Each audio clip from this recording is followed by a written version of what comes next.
I know we did a recording about my race. One of the realizations that came to me, I always felt I had the fear of failure. I was always like, oh, that fear of failure, fear of, I'm going to let people down. And what I realized was I was becoming very comfortable with that feeling. And that wasn't my fear. So I'm trying to understand this. What I was really fearing was succeeding in the race. Oh, yeah. Oh, yeah. Oh, yeah. So I'm not alone in that thought process. I don't think so. I don't think so at all. I think it's a lot easier to fear failure than actually allow yourselves to succeed. I don't know why. Maybe you ladies can expand on that, but I definitely feel that, have felt that, and is something I work on, because I think a lot of people have fear of failure, but it's really fear of success. We self-sabotage. We do things to make sure that, going back to the stories in our head, that whatever story we've told ourselves, we want to make sure that we're right. So we're going to make sure we don't succeed. And I guess my 2 cents on this is that I believe that our brains know exactly what it is to feel the way we do right now. It's comfortable. It understands where we are. And when we succeed, we are becoming something different than what we were. We have to, well, you don't have to do anything, but for the success to really, I think, kind of take hold, you have to acknowledge the fact that you were successful, and you have to acknowledge that you are in a new identity. Like you are different because you have let go of limiting beliefs. You've let go of things that no longer serve you in order for you to get to where you are. And our brain naturally just wants to shut that down and go, no way, that sounds really scary. I don't know how to handle it. Don't know what that's going to look like. We're just going to self-sabotage instead, because I know how to do that and I know how I feel right now. But I agree. No matter what the size. No matter what the size of the self-sabotage. It could be something like, I'm at a party and don't talk to people, and I'm going to do this small thing that will make my identity different, but we don't do it. Yeah. I didn't have a good example, but no, it's true though, that it can be something huge, right? Like accomplishing some really big goal. Yeah. Or it could be something like you said, like you're going to a party and you normally don't ever talk to anybody, and you've challenged yourself to talk to 2 people in that room and have a conversation and expose yourself. Yeah. Right? Like you're daring to be different. Yeah. Than what you were. And that requires a lot from our inner selves, to dare, first of all, that we can do that, and then follow through on that, and then acknowledge the fact that we did it. There's a lot that goes on in our psyche for that. And a lot of times what you will see is people will casually throw their success off to the side because they don't want to acknowledge it. It's like, oh, yeah, I did talk to those 2 people. It's no big deal. Right? Because it's like, oh, I'm uncomfortable. I did what I said I was going to do. I wanted to do this. Now, what does that mean about me? And it was funny because when I completed my race, someone texted me, okay, what's next? Just a second, chill. Yeah. And I had a conversation with this person. Actually, he asked me to be on his podcast, and he said, what's next? And I said, there's nothing next. And that's okay. I have something down the road in a couple of years I wish to do, but right now, no. And I think that's where we get success wrong. Because when we succeed at something, we should cherish what happened Mhm. and understand that it's okay to celebrate success. And my fear of success was just that. What do I do next? Now, does that mean I have to be out running 250-mile things? Do I have to run another race? And the answer to both of those are no. My why of why I did this race was much greater than the race itself. It had to deal with my health. It had to deal with, I love hiking in the mountains, and it had to deal with spending time with my family. So if I do another race, that's going to be fantastic too.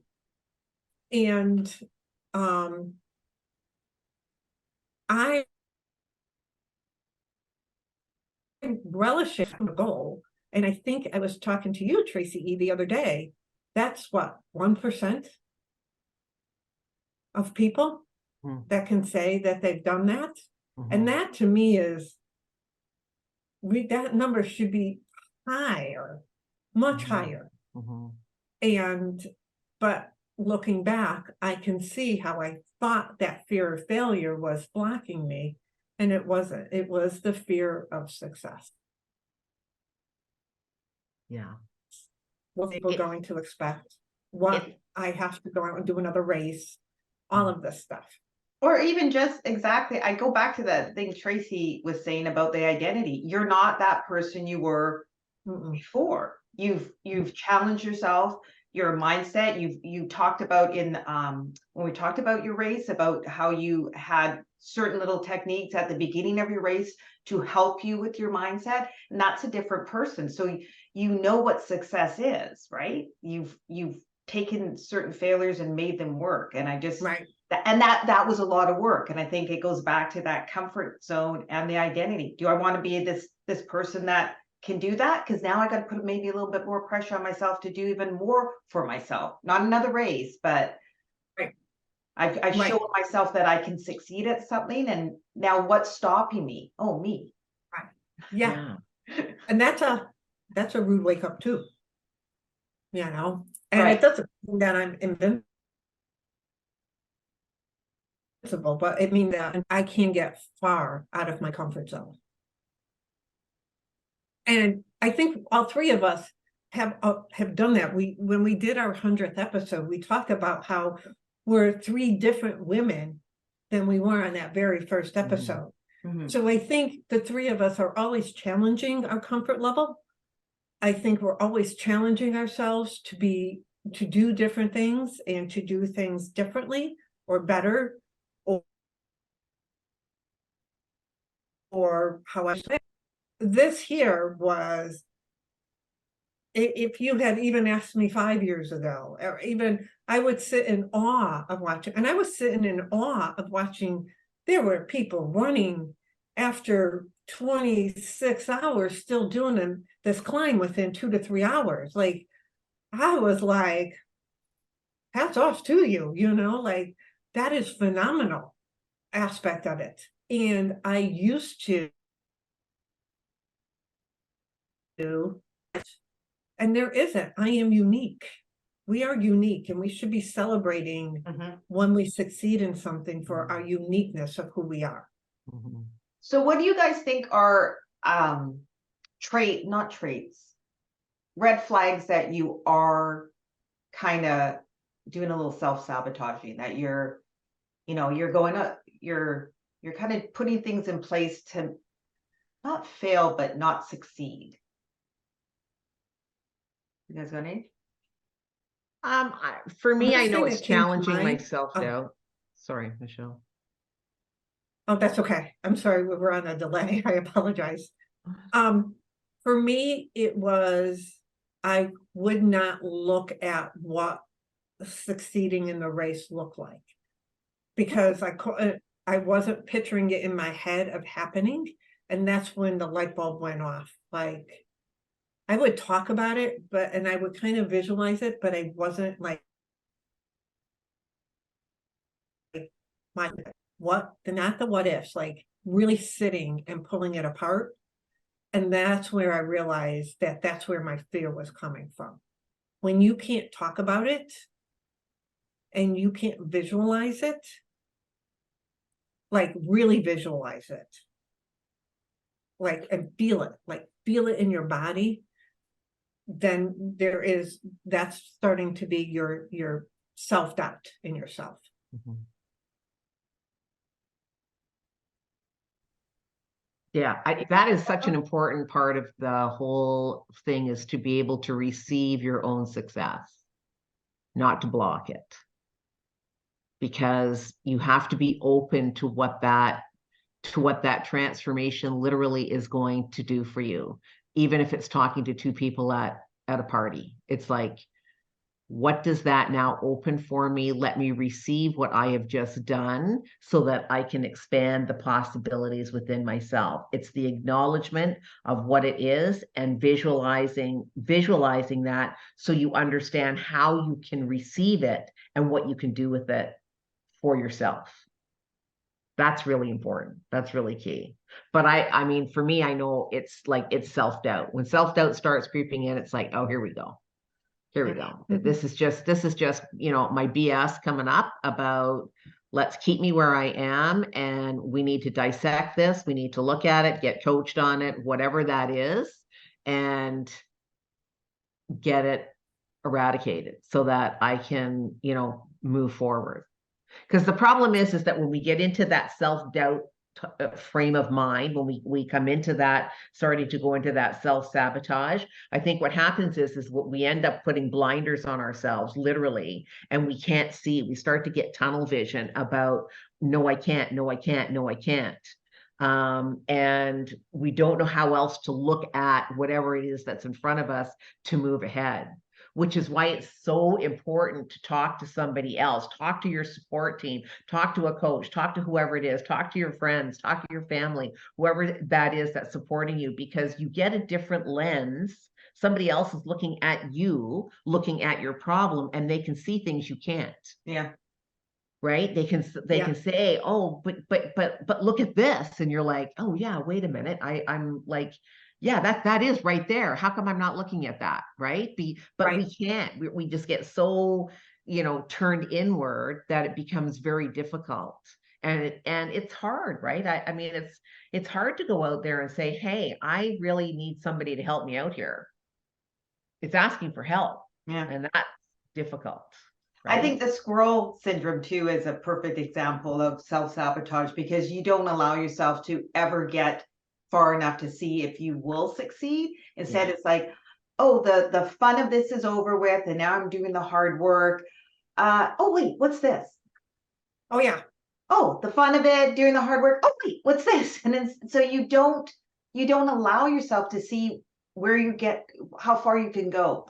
I think that was one of mine that I had to recognize. I'm classic squirrel. Yeah. Because it's hard for shiny object syndrome not to come in, right? It's like, you're right. You start getting into the grind of something and it's like, oh God, you don't want to do it. It would be way easier just to quit. And so you convince yourself something else is just as important as what it is that you're doing. And so you take your eyes off the prize, as they say, and you start focusing on a lesser goal, on something that really doesn't deserve your time and effort. And then you do that lesser goal, so you still feel like you've accomplished something, but you've now you've got to refocus. That takes so much time to refocus, to come back into alignment. Oh, the energy, the energy you physically need and what your brain needs you to do is a lot. So you don't ever accomplish that first goal. And so you go, oh, see, I was right. I can't succeed. So the story I told myself is true, and I just proved it. Yeah. One more time, proved it one more time. Yeah. I got so many examples of this. Like, just, one more time. Yeah. Yep. So I think one of the ways to overcome is to start writing it out. And because the moment you start to remove it from your mindset and put it on a piece of paper, you start taking control of that fear. And you can write out what success can look like. Now, you can say, how is it going to feel? What am I going to do the next day?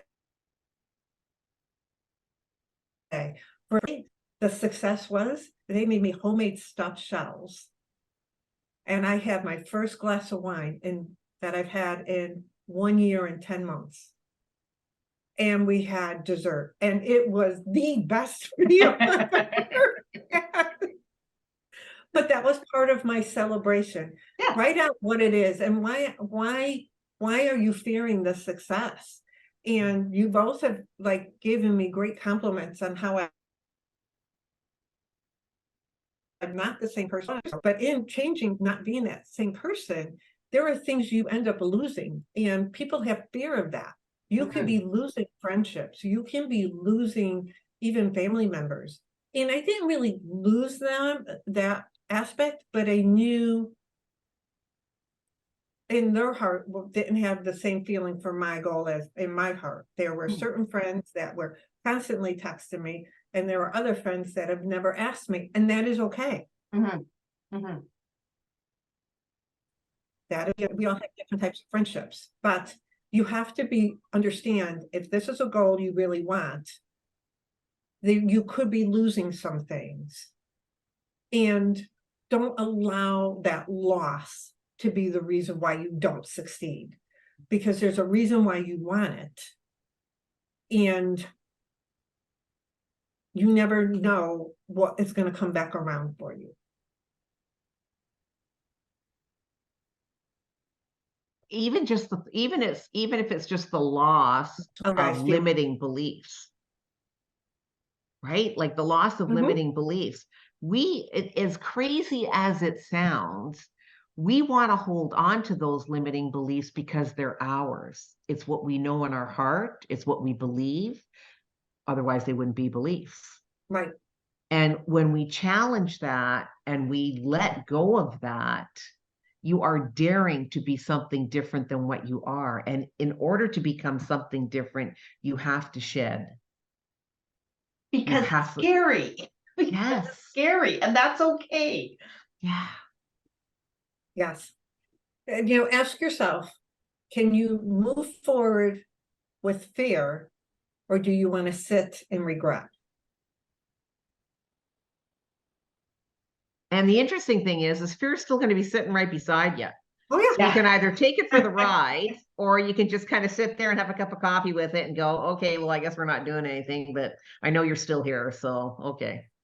But the fear gets smaller too, right? So those things that used to be a big deal to you become smaller as you accomplish them or you get through them. And all of a sudden, those things that you want or you're looking for are this much bigger, but they're more achievable because you've trained yourself that, okay, this is it's gonna get a little funky, but I'm gonna go through, see what happens, and get to the other side. Yep. So, to the viewers, what is your feeling around the fear of success? And have you ever sat with it for a while?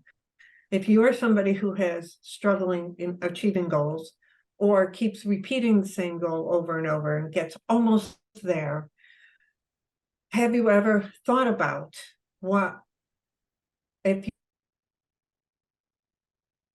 you have a fear? Maybe you don't know what the fear is, and you just need to have that conversation with yourself. If you have any questions about that, please comment below. We would love to answer them for you. Share this with somebody if you think this would be beneficial to them.